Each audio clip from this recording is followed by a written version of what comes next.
Hello, and welcome. Today we delve into the single most important principle that ensures our laws are stable, predictable, and fair. The Latin maxim, stare decisis et non quieta movere. This simply means to stand by things decided and not to disturb the undisturbed. It is the bedrock of India's common law system.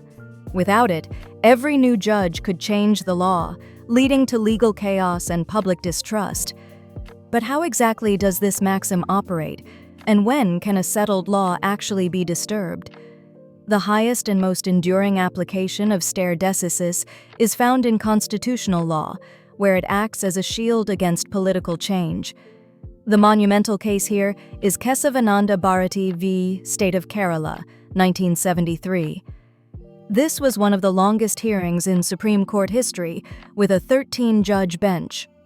What it established was the Basic Structure Doctrine. This doctrine essentially states that Parliament, despite its power to amend the Constitution, cannot alter its fundamental features, such as democracy, secularism, or the separation of powers. The Supreme Court, by defining this basic structure, declared it perpetually undisturbed.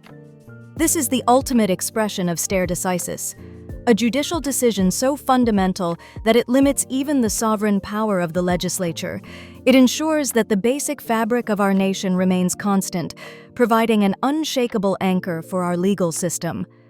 The maxim also mandates judicial discipline throughout the court hierarchy. This is where cases like Sub-Inspector Rooplal versus Lieutenant Governor, 2000, come in. This ruling reinforced an absolute rule. A bench of judges must always follow the precedent set by a bench of equal strength, a coordinate bench, or a larger bench. Imagine a two-judge bench deciding a point of law. A subsequent two-judge bench cannot simply ignore that ruling because it disagrees. That would invite arbitrary justice. Rooplal and similar cases make it mandatory. The only way to challenge a coordinate precedent is to acknowledge the disagreement and officially refer the matter to a larger bench, say a 3-judge or 5-judge bench, for re-examination.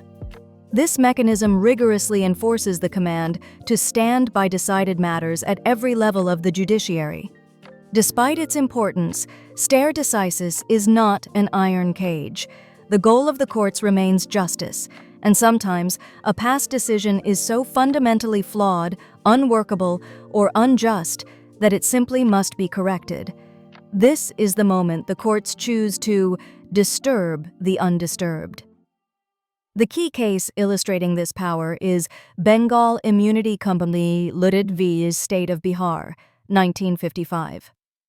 In this case, the Supreme Court was faced with an opportunity to re-examine one of its own previous rulings on sales tax law.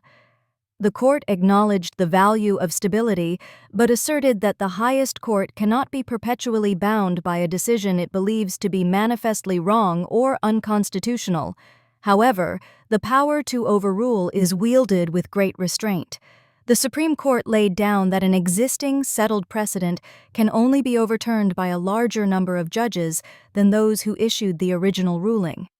This procedural check, the requirement of a larger bench, is the crucial safeguard.